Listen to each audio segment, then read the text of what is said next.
kabar Anda? Semoga selalu sehat dan juga jangan lupa untuk selalu mematuhi protokol kesehatan dimanapun Anda berada.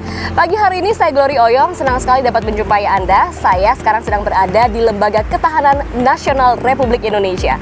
Tidak kebetulan di sini, karena dalam persiapan Indonesia menyongsong tahun keemasannya di usia 100 tahun yaitu 2045 nanti, tentu saya ingin mengetahui seperti apa kiprah dan juga strategi Lemhanas Republik Indonesia untuk menghadapi tahun emas tersebut. Dan saudara, dalam melakukan dialog pagi-pagi hari ini dan juga kegiatan olahraga, kami sudah melakukan swab antigen untuk memastikan semuanya dalam kondisi sehat dan dapat melakukan kegiatan ini dengan baik. Saya tidak sendiri, saya sudah bersama dengan Gubernur Lemhanas Republik Indonesia, Letjen TNI Purnawirawan Agus Wijoyo. Selamat pagi Pak Agus. Selamat pagi Mbak Glory. Terima kasih pagi hari ini Pak sudah menerima kami nih untuk bisa berbincang. Nah, pagi ini cerah sekali nih Pak. Izinkan saya untuk ngajak kita sepedaan ya Pak ya? Ya. Kita enaknya kemana nih Pak sepedaannya? Dalam cuaca seperti ini supaya tidak terlalu jauh, tidak terlalu dekat, dan yang penting tidak ada tanjakan. Kita menuju ke Patung Proklamasi Jalan Pegangsaan Timur nomor 56. Kenapa kita memilih Tugu Proklamasi Pak? Tentu ini ada nilai historinya buat Lemhanas. Ya, kalau kita menyongsong 100 tahun kemerdekaan Indonesia tahun 2045, maka di Jalan Pegangsaan Timur nomor 56, disitulah diproklamasikan kemerdekaan Indonesia oleh Presiden Soekarno pada tanggal 17 Agustus 1945, dan dinyatakan di situ yang merupakan amanat buat kita semuanya, yang memberikan makna penting tentang keberadaan kita. Dan tema hari ini adalah bahwa kemerdekaan itu bukanlah akhir perjuangan. Kemerdekaan itu hanyalah jembatan emas agar kita bisa membangun dan menuju kepada tujuan, yaitu masyarakat adil dan makmur. Nah, kita tentu tidak berdua saja, saudara. Kami nanti akan bersama-sama juga dengan Wakil Gubernur Lemhanas Republik Indonesia, Sekretaris Utama dan juga para deputi yang sudah siap dengan sepeda lipatnya masing-masing. Kita langsung saja Pak ya bergerak, kita sepedaan pagi dulu ke Tugu Proklamasi.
Kita tiba juga di lokasi bersejarah ini di Tugu Proklamasi. Kembali mengingat sejarahnya ya pada saat diumumkan atau dideklarasikan kemerdekaan kita. Gimana Pak rasanya kembali ke lokasi bersejarah ini? Ya, saya mencoba untuk menempatkan diri sebagai para pendiri bangsa ketika itu, di mana mereka mencapai tujuan dari perjuangan untuk merebut kemerdekaan dengan memproklamirkan kemerdekaan Indonesia. Tetapi mereka tidak hanya berhenti di situ, tapi mereka terus berpikir apa arti kemerdekaan itu dan bagaimana mengisi kemerdekaan itu. Jadi ada tugas juga untuk kita Pak ya, turut mengisi kemerdekaan. Itu sudah tiba lagi nih Pak di salah satu pojok area di Tugu Proklamasi ini. Melihat peluang dan juga apa yang akan kita hadapi di tahun emas Indonesia 2045, apa Pak sketsa atau skenario yang terbayang ketika Indonesia masuki tahun emasnya nanti? Ya, perubahan itu akan selalu terjadi dan kita tidak bisa memastikan perubahan itu ke arah mana, apalagi sekarang kita mengalami dalam waktu singkat akhir-akhir ini ada perubahan teknologi informasi yang begitu pesat, ada lagi pandemi COVID-19 yang bukan saja merupakan tantangan bagi aspek kesehatan tetapi juga ekonomi, bahkan segala aspek kehidupan bermasyarakat, berbangsa dan bernegara. kita tidak bisa memastikan apa yang akan kita hadapi, tapi Lemhanas sudah berusaha untuk mampu memprediksi tentang keadaan pada tahun 2045. Di antaranya adalah dengan metode scenario planning, mana kemungkinan yang terbaik dan mana kemungkinan terburuk. Kemudian juga Lemhanas menjabarkan itu menjadi perencanaan strategis. Tapi kalau kita lihat, kita perbandingkan, dan ini adalah akibat dari adanya globalisasi yang membuat dunia itu semakin mengkerut, bahwa dia memberi peluang bagi kita untuk melihat perbandingan-perbandingan yang ada. Dan karena era globalisasi ini akan melahirkan sebuah panggung kompetisi antar bangsa. Kita harus memenangkan itu. Salah satu diantaranya adalah bagaimanapun juga kalau di masa lalu kita bangga dengan kekayaan sumber daya alam, tetapi sumber daya alam itu tidak berarti apa-apa, tidak bisa kita nikmati manfaatnya kalau tidak diolah oleh kualitas sumber daya manusia yang kita miliki. Jadi kuncinya adalah penyiapan sumber daya manusia untuk menyongsong 2045, terutama juga itu merupakan peluang kita karena kita akan menghadapi bonus demografi. Jadi justru ada kesiapan, ada juga tadi antisipasi ya Pak ya, agar kita semuanya menghadapi 2045 ini sudah matang dan juga siap. Mari Pak, kita lanjutkan perjalanan lagi. Nah, pas banget Pak, karena kita nanti juga akan ajak berbincang kader pemimpin muda Lemhanas yang nanti akan bicara soal ketahanan juga di bidang ekonomi. Nah, itu menarik. Saya juga ingin mendengarkan pendapat dari generasi milenial, bagaimana pendapat mereka tentang kondisi saat ini. Mari Pak, langsung kita sampiri ya Pak ya. Halo semuanya, nah ada Mas Adit, Bapak Wakil Gubernur, dan juga Bapak Ibu Deputi semuanya. Terima kasih nih, kita sudah sepeda pagi ya, sudah olahraga dulu. Kini kita mau pinjam dulu nih Mas Adit, berbincang bersama Pak Gubernur mengenai bagaimana ketahanan nasional dan juga peran milenial dalam hal ini. Bapak Ibu, kami lanjutkan perbincangan dulu ya. Mari Pak. Mari, yuk.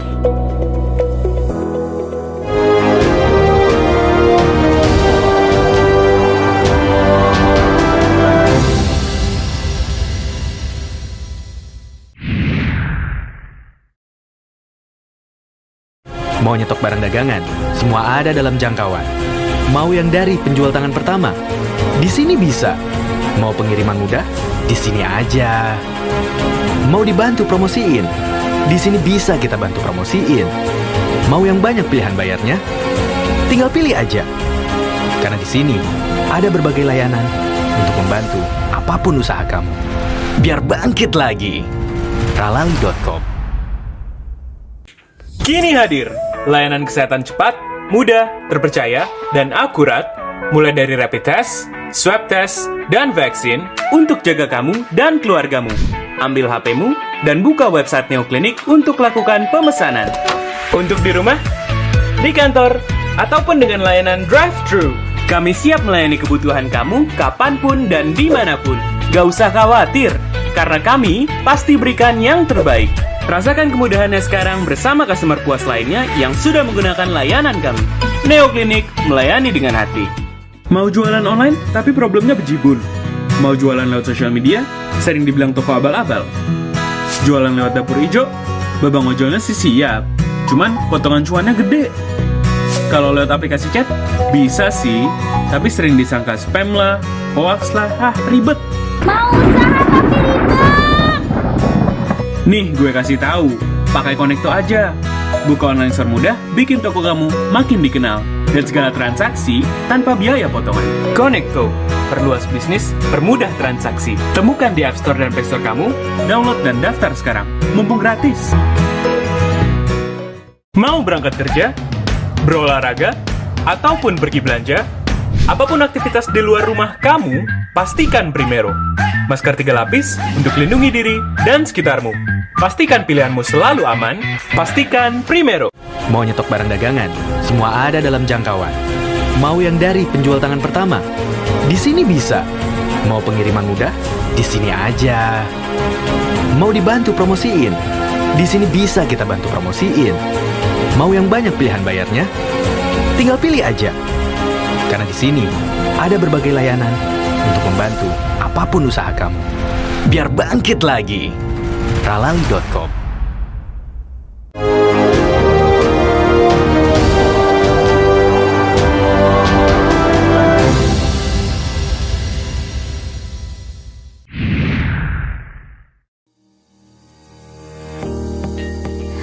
bersama saya Glory Oyong dan saya juga masih bersama Pak Agus dan juga Mas Adit di sini. Kita masih membahas bagaimana persiapan untuk menyongsong Indonesia Emas 2045. Pak, kita lanjutkan perbincangan kita ya, Pak. Kalau melihat bagaimana kemudian Lemhanas ini berkiprah, tentu tidak hanya untuk mempertahankan apa yang saat ini sudah baik dan kemudian meningkatkannya, tapi juga dalam hal kaderisasi di sektor formal maupun informal.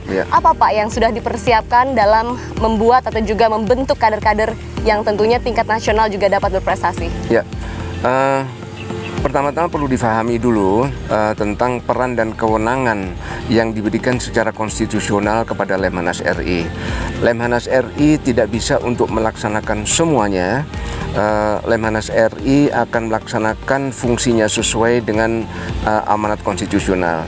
Dan amanat konstitusional itu adalah pertama, Lemhanas melaksanakan pendidikan bagi pimpinan nasional tingkat strategis.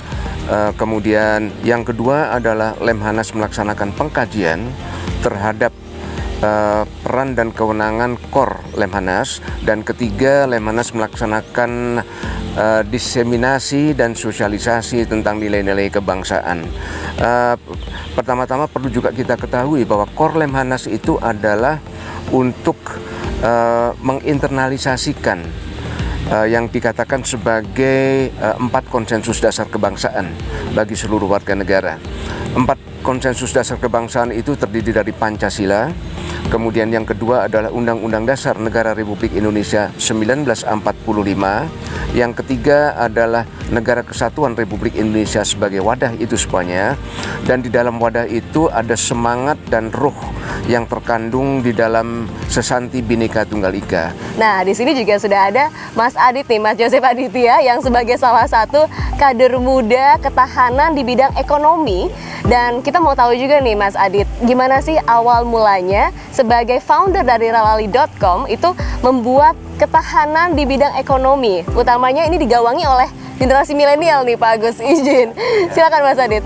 Ya, jadi sejak 7 tahun yang lalu, mungkin sekitar tahun 2014 ya, saya mulai mendirikan perusahaan yang berbasis teknologi yang fokusnya pada B2B, jadi business to business. Dan fokusnya ini adalah bagaimana cara mengembangkan UKM untuk bisa tergabung dalam satu platform, dan di dalam platform ini UKM ini bisa connect dengan supplier, pemasoknya langsung, bisa juga mendapatkan akses layanan finansial, dan juga dapatkan akses pasar dan juga edukasi.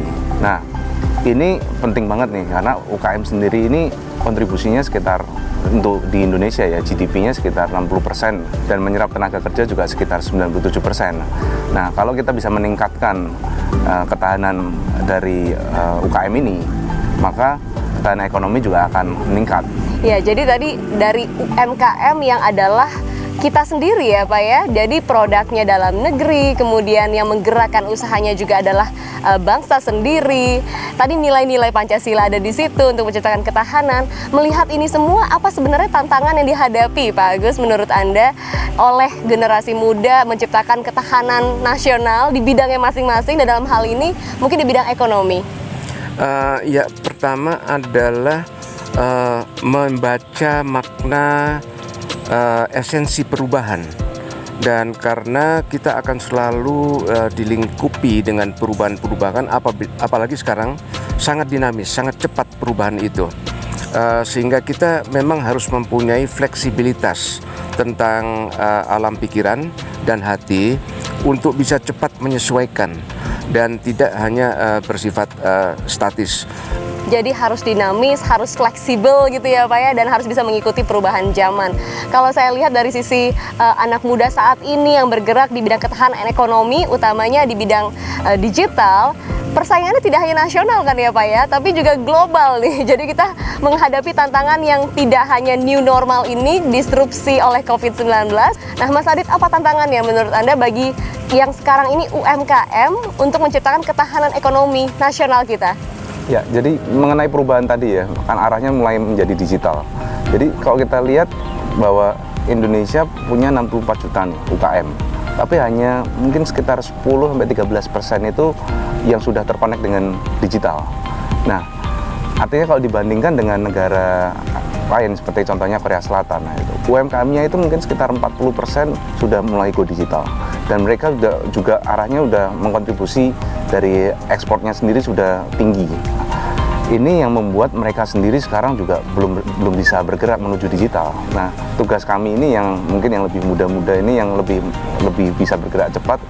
Kami juga tergerak untuk bagaimana caranya mereka bisa meraup peluang. Harapannya Indonesia kan UKM-nya masih 14% ya yang ekspor gitu. Kalau di compare sama negara lain sangat kecil. Nah, kalau ini bisa ditingkatkan dan digital itu berarti mereka bisa punya akses ya, nggak cuma di Indonesia, mereka kolaborasi bahkan sampai ke luar negeri. Ini cross border market, bukan hanya kita jadi cuma negara yang hanya menerima masukan dari barang-barang dari luar ataupun teknologi dari luar, tapi kompetensi dari UKM-nya atau dari individunya itu sendiri juga bisa berkembang dan pastinya kontribusi buat negara ya. Jadi menghubungkan tadi UMKM dengan digital dan juga meyakinkan bagaimana masyarakat kita ini bisa cinta produk sendiri juga ya. Itu tentunya penting sehingga kemudian bisa dibawa ke global atau dunia mancanegara dan menjadi boom juga di sana. Nah, Pak Agus, untuk teman-teman yang menjadi penggerak gitu ya untuk ketahanan ekonomi ini tentu dibutuhkan leadership juga yang mumpuni gitu. Nah, melihat seperti sosok Mas Adit dan juga banyaknya kader-kader muda saat ini, apa tantangannya di tingkat nasional bagi pemimpin muda untuk ketahanan nasional kita? Kalau kita lihat secara konkret, itu adalah kita tidak bisa menghentikan berputarnya waktu. Nah, berputarnya waktu juga yang tidak bisa kita hentikan adalah bergantinya generasi dalam sebuah bangsa. Generasi yang akan berperan itu tidak selamanya seperti yang sekarang sedang berperan seperti generasi saya. Tantangan kita adalah bagaimana untuk menyiapkan generasi masa depan ini, dan dalam hal itu mungkin saya bisa secara singkat mengatakan ada 3 aspek. Pertama adalah kesehatan, yang kedua adalah pendidikan. Pendidikan ini juga sebetulnya akan masuk ke dalam dimensi yang ketiga, yaitu pemahaman tentang teknologi. Itu yang perlu kita persiapkan bagi generasi muda yang nantinya akan memasuki wilayah kompetisi untuk kepentingan bangsa kita. Jadi tadi kesehatan, kemudian pendidikan dan pemahaman akan teknologi. Terima kasih Pak Agus, Mas Adit, kita masih akan lanjutkan lagi obrolan nih karena masih banyak yang ingin saya tanyakan. Tapi sabar dulu, kami akan kembali sesaat lagi.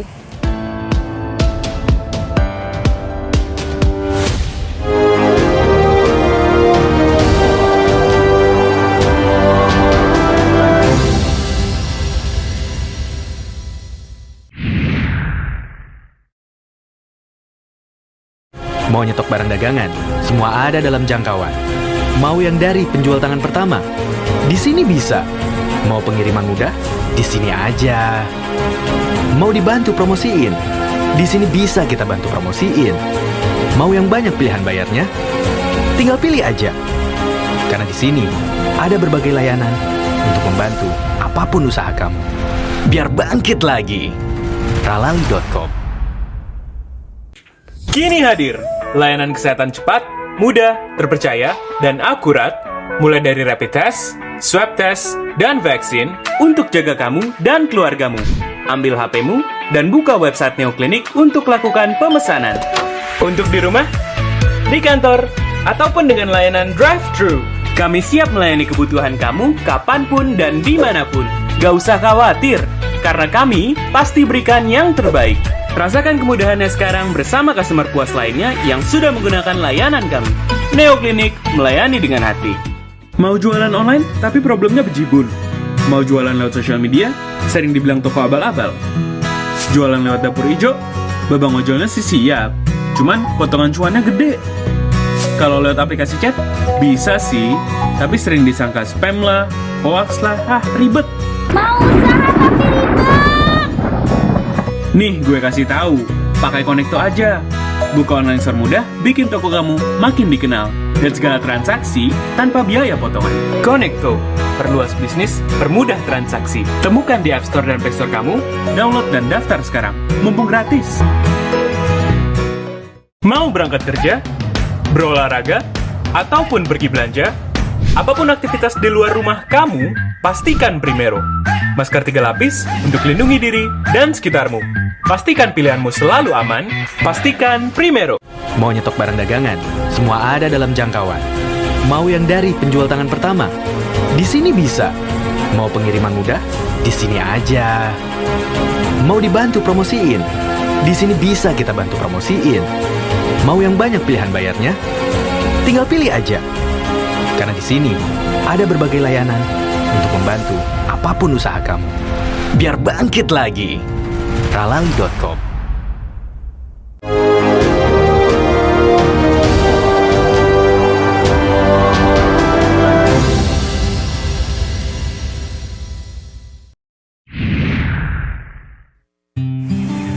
Terima kasih Anda masih bersama kami dan kita akan lanjutkan perbincangan menuju Indonesia Emas 2045. 100 tahun Indonesia. Tentunya kita harapkan Indonesia semakin mapan lagi dan maju, tidak kalah bersaing dengan negara-negara yang saat ini menguasai mungkin industri global.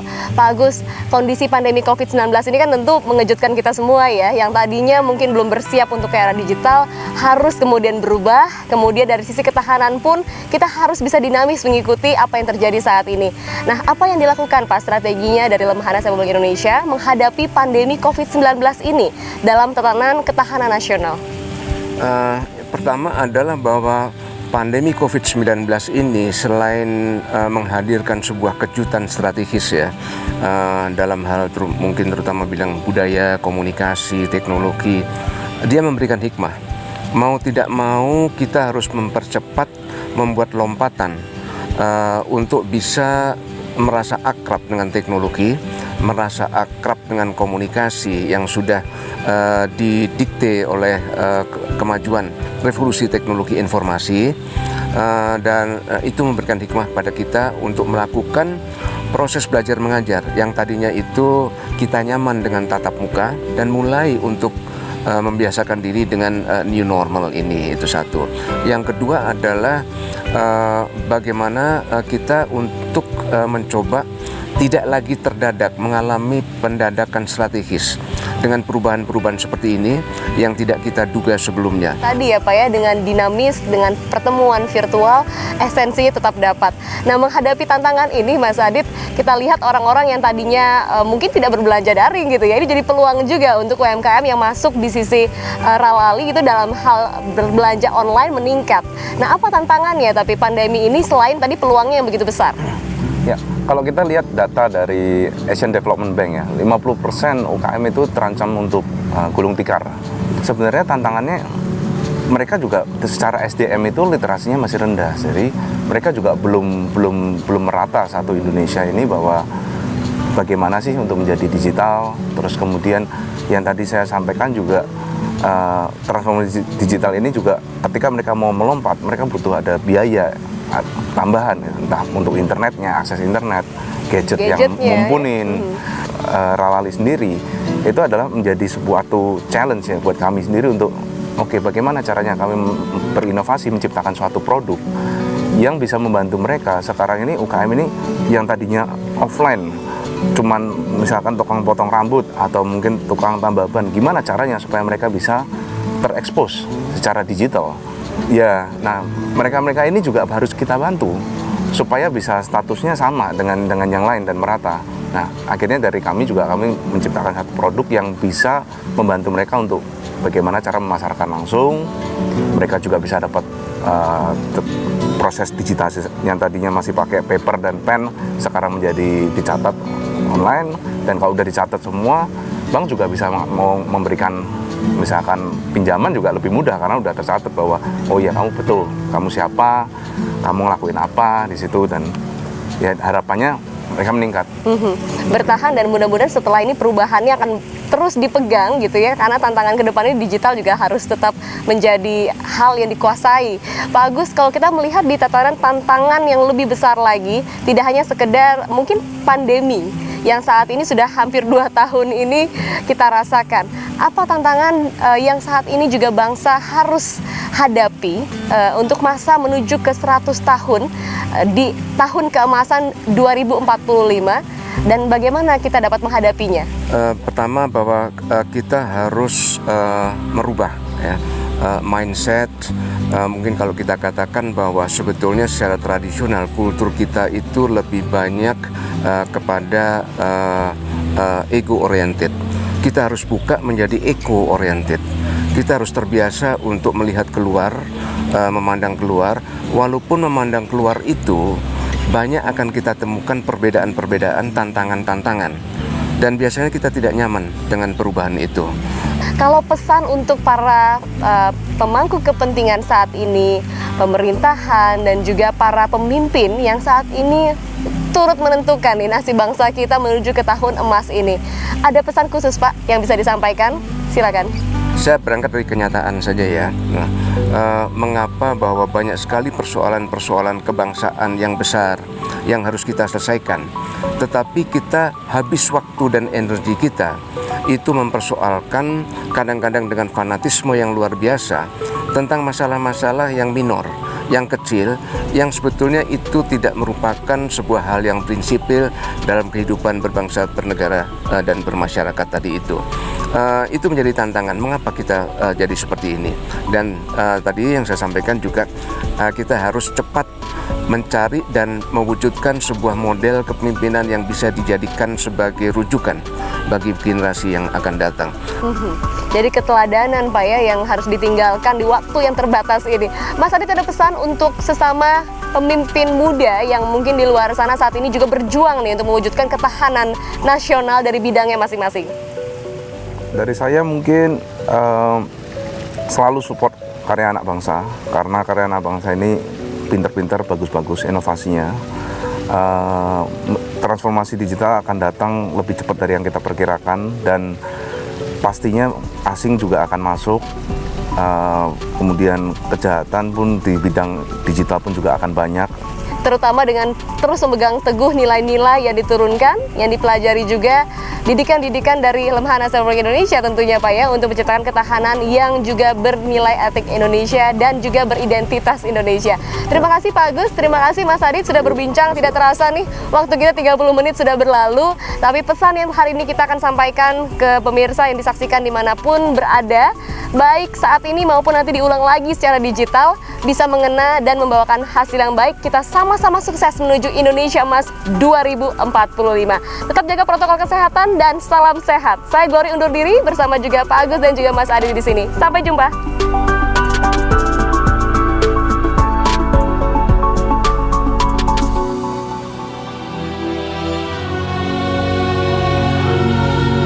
Indonesia Emas. Wahai generasi emas, inilah saatmu. Sekuat tenaga jiwa dan ragamu, jagalah nilai-nilai luhur